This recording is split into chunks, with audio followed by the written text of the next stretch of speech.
So, Dan, get your crystal ball out, your marketing crystal ball. What's coming for marketing in 2022? Well, Lloyd, funnily enough, No, get your crystal ball out then. Yeah, I've just got it out. Okay. Where? It's in front of me, Lloyd. The listeners, they can't see. Oh. The people watching can. Oh, yeah, there. Yeah, there. Oh, right. So what I can see is that a marketing one in particular? Yeah, a marketing crystal ball. Right. What I can see is a really comprehensive report that TalkWalker and HubSpot actually produced, and they included insights from some of the biggest marketing experts in the world. Right.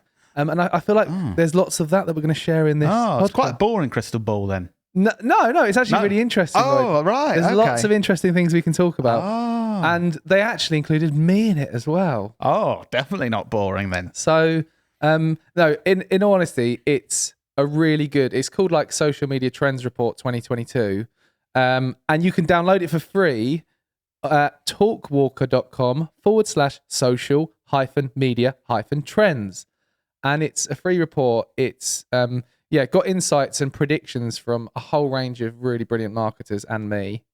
And in this podcast, I thought it'd be good to just highlight some of the key kind of insights that they share in there, just so that all the listeners are up to date with what's going on in the social media world. So if you're interested in business, marketing, or social media, this is the perfect episode for you to plug into, enjoy, and really learn some great stuff that will help you in 2022. Exactly. God, brilliant. Exactly. Yeah. So before we go into these really great insights from this really comprehensive report, Yeah.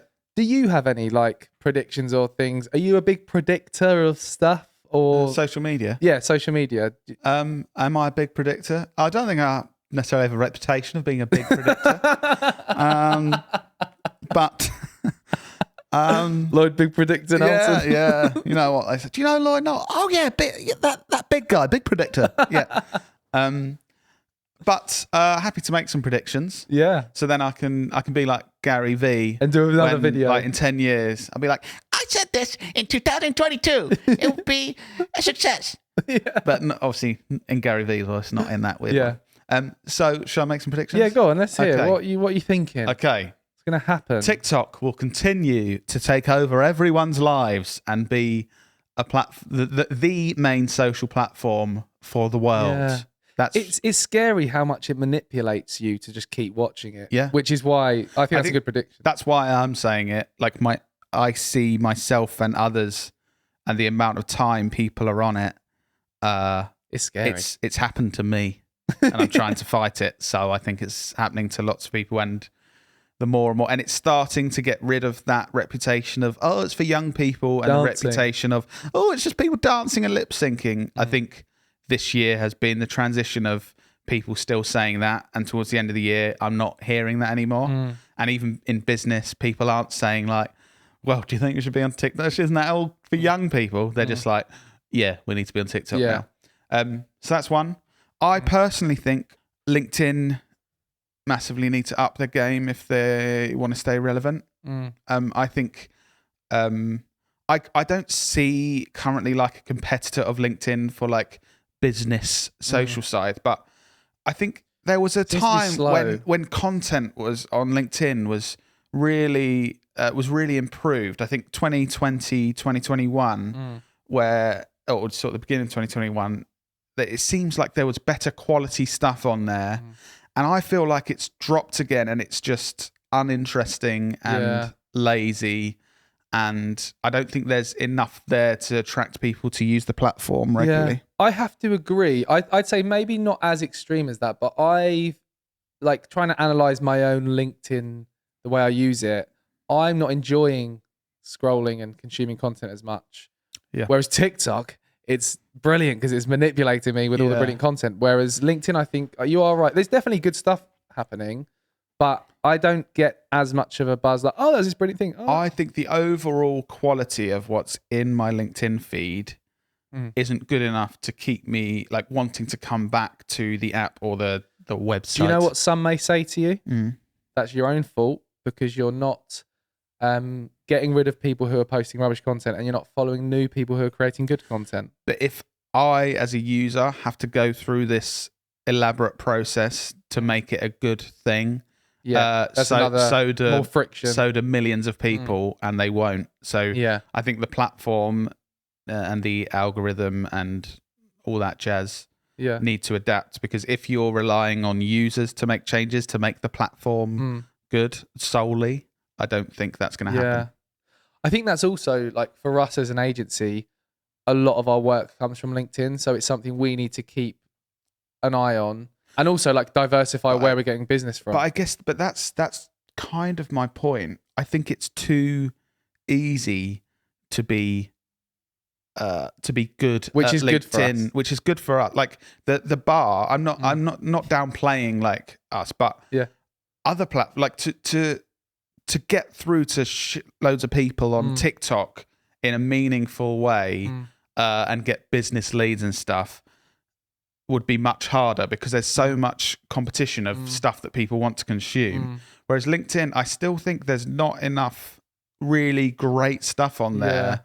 I think everyone needs to up their game and the platform. Personally, I just think for it to have longevity for the next decade and beyond. I also think there's a lot of manipulation of the platform as well, with the whole pod thing, of people like getting in a group and then all commenting on each other's stuff, and then that feeds the algorithm, and then you always see the same people's posts with their mates saying, "This is a good post." And there's still a lot of that going on. Whereas I feel like other platforms, that's not happening as much. Yeah, so they're just my two things then. TikTok, boom, everyone is on it and doesn't ever look at anything else.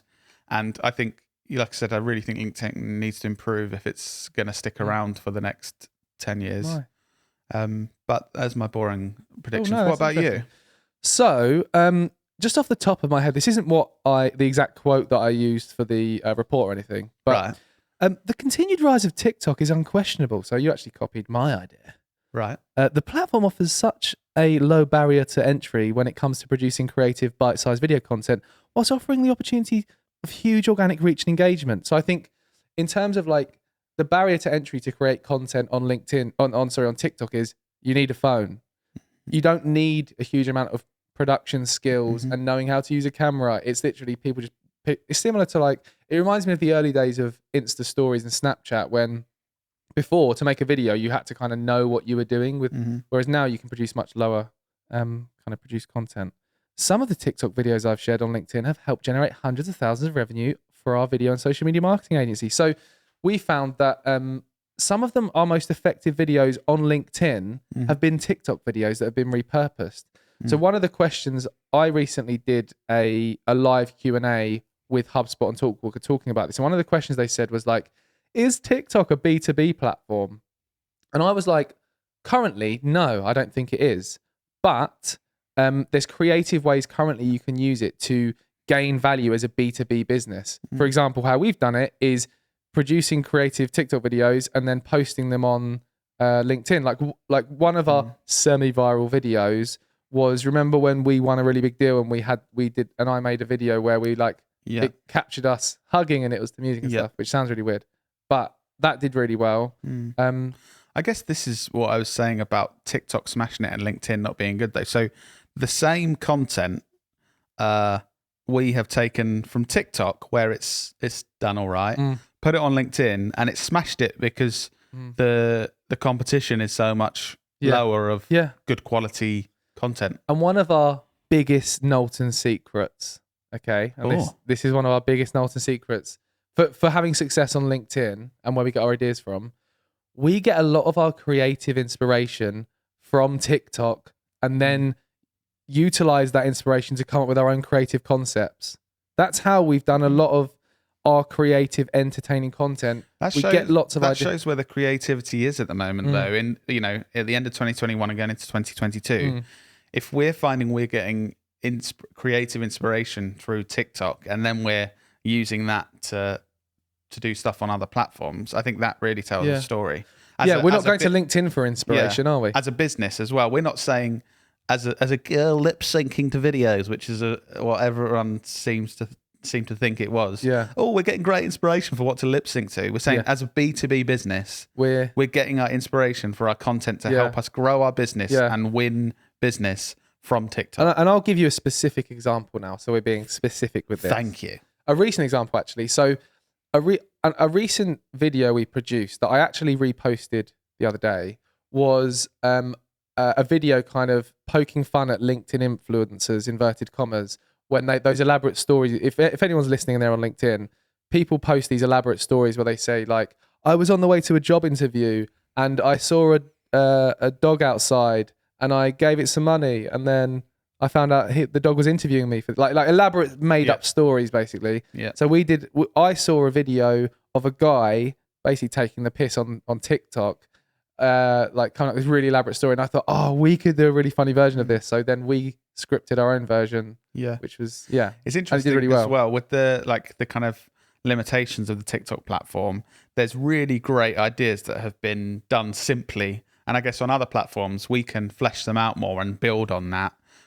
So if we're going to post a more highly produced video that's like 2 minutes long, we can build on the creativity that has inspired us from a short form video that's shot on a phone. That's a really good point. And from a strategic point of view, we can then take those kind of TikTok style videos and trends and then sprinkle our strategic showing credibility, demonstrating we're good at what we do, and that kind of thing within a video to make it like more of a marketing tool than just a funny video. That's how we kind of... Yeah, exactly.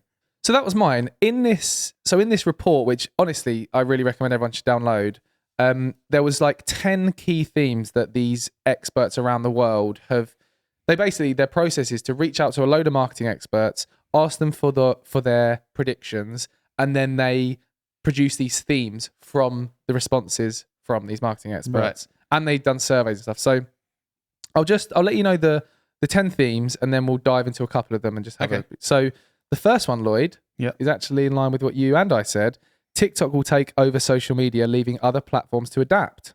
So it's not just us that was saying this, like multiple people must have said this for them to actually have a theme on it.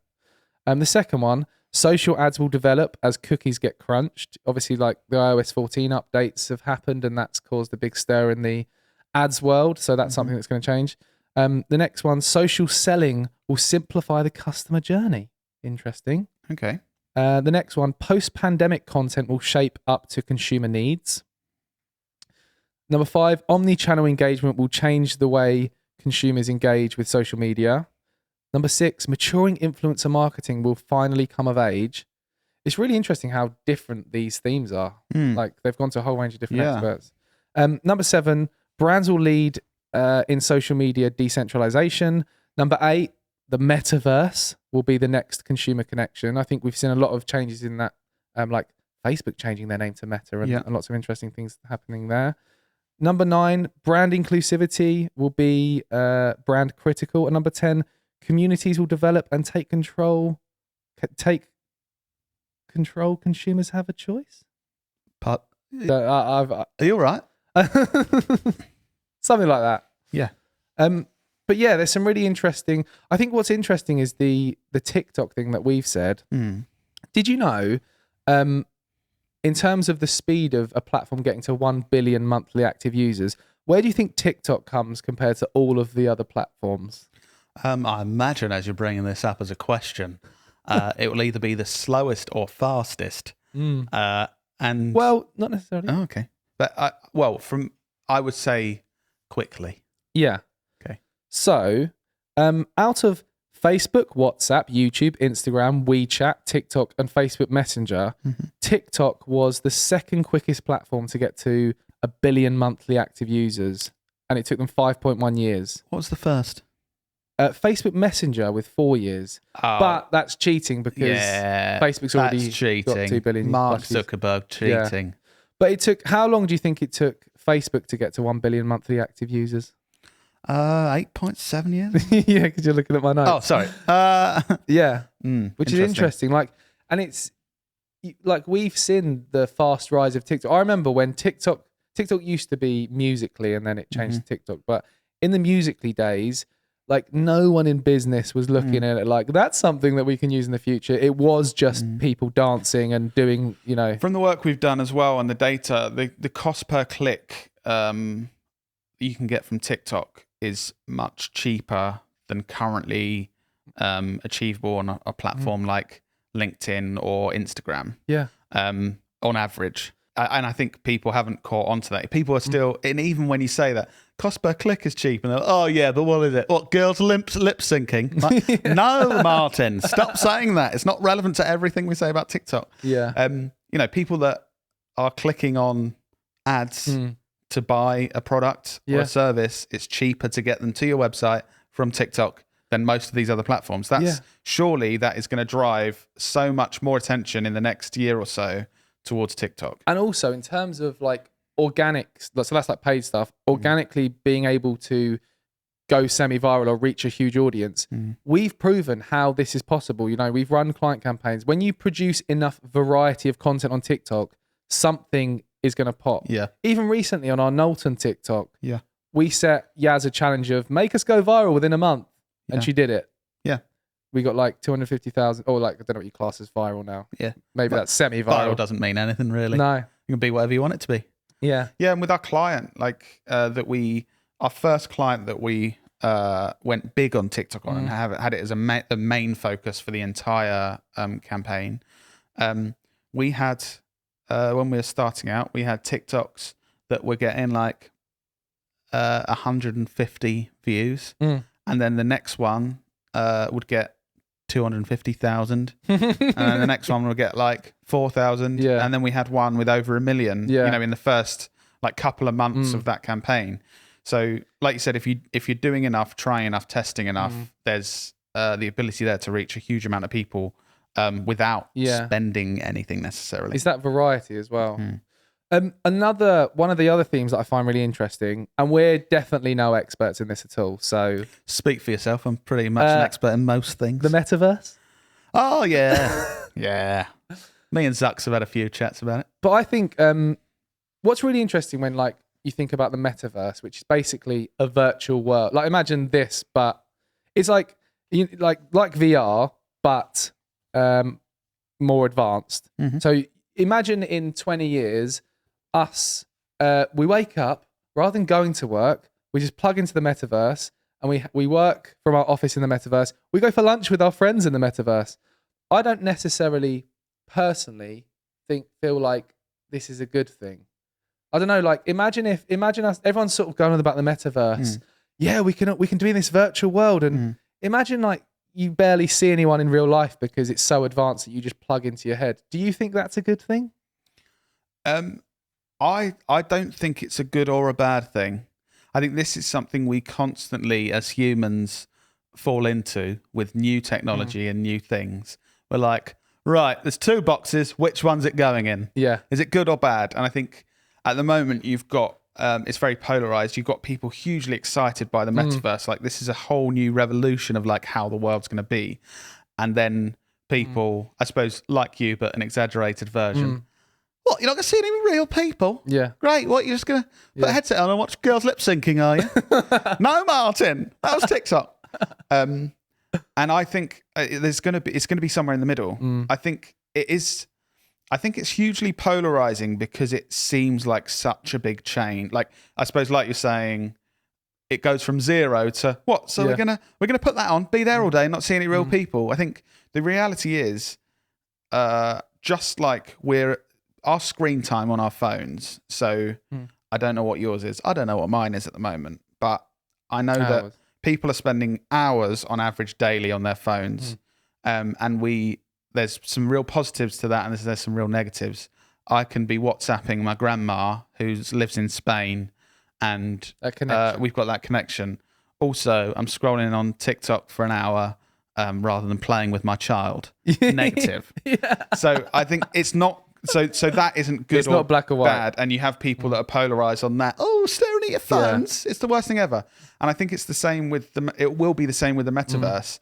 It's not just good or bad, but we feel like we have to make it one of those. I think it will be bad if your metaverse screen time is all your life, just like if you're on your phone all your life. Yeah, we'll never see you again, Lloyd, will we? You'll be watching those girls lip syncing in the metaverse. Yeah. Cheers, Martin. And it will probably be bad if in a decade's time you are refusing to enter the metaverse. Yeah. Because you'll be you'll opportunity and lose the job social opportunities. You'll lose social opportunities. You lose opportunities to learn. So I think both ends of the spectrum, if you're polarized, will be negative. I also think a lot of people, this whole theory of the metaverse, like what we've just described, you wake up, you plug yourself in all day, then you like. I think a lot of people are skeptical that people would even do that. But I don't think it's a huge step from what we're doing now. Like we're right now. So we're moving to this thing of so many people working from home. So you're working on a laptop or you're looking at your phone. Yeah. Right? You're not really in the real world. People are doing that. Some people if you think average screen time and time on the laptop working from home, over 12 hours. Yeah. Because you're 8-hour working day on that screen. It's just a different 4 hours platform, on that one. And like, it's not really a huge step. The big step is like the laptop's on your face. Yeah.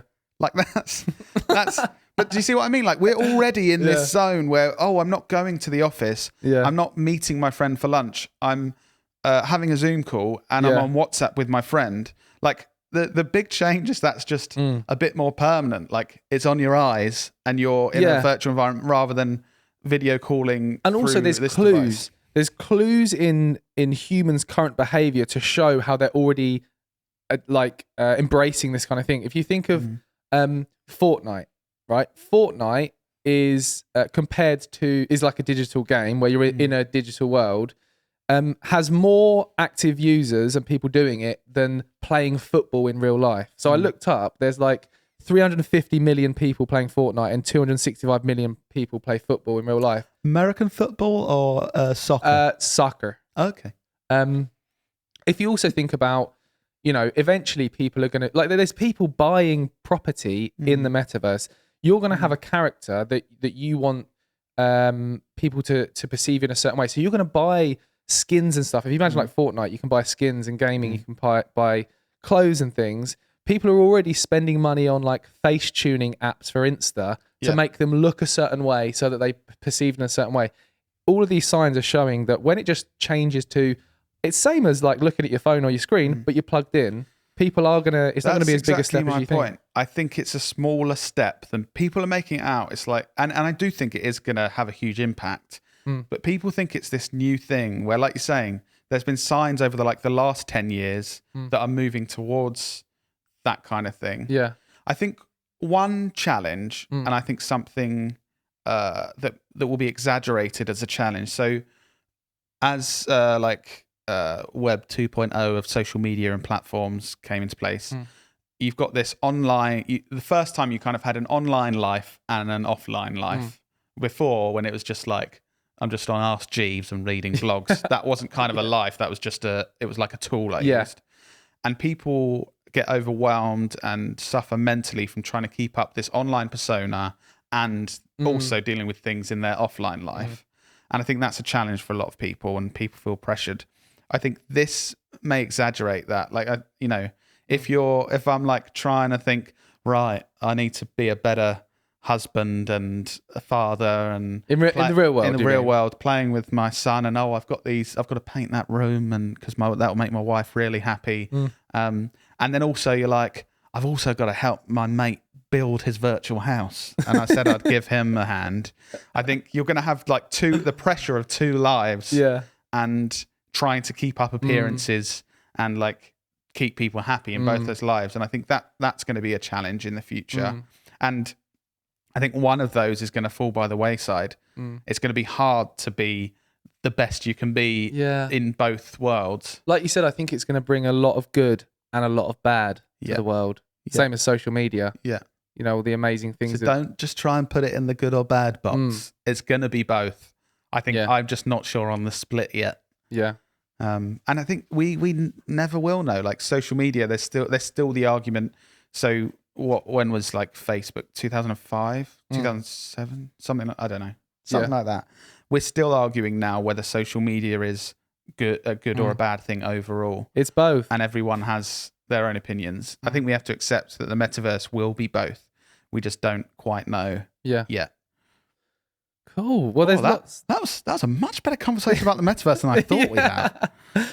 So I think just in summary, I really would recommend everyone going and downloading this free report that has all of this and more in detail with loads of opinions from lots of clever people. So it's talkwalker.com/social-media-trends. And yeah, it's just a really comprehensive report that's going to help put you ahead of the game when it comes to thinking about what's going to be happening this year in the social media space. Great. I really enjoyed. I haven't spoken to you about the metaverse in our real life outside the podcast. Well, that was interesting getting into that. So now we just have to wait and see in a year's time, 5 years' time, if we can go back to these clips. Yeah. Because this podcast may be in the... I mean, you could make a podcast. I've seen agencies, actually. There's a guy I met at Agencynomics that their agency is built... Like, he did a presentation in the metaverse. Yeah. Well, I think without a doubt, in the future, we'll be doing... I don't know if we'll call it a podcast. Might be like a Zodcast or a better name. And like our listeners and viewers will be sat here next to us and looking at both of us. And potentially it's live and we have, anyway, there's so much opportunity and so many things. There's too much opportunity currently for us to work out what that's going to be. But it's going to be really interesting to see over the next few years. Great. Cool. So thanks for listening, guys. And we will see you in your ears next week. See you in your ears next week. Bye. Bye.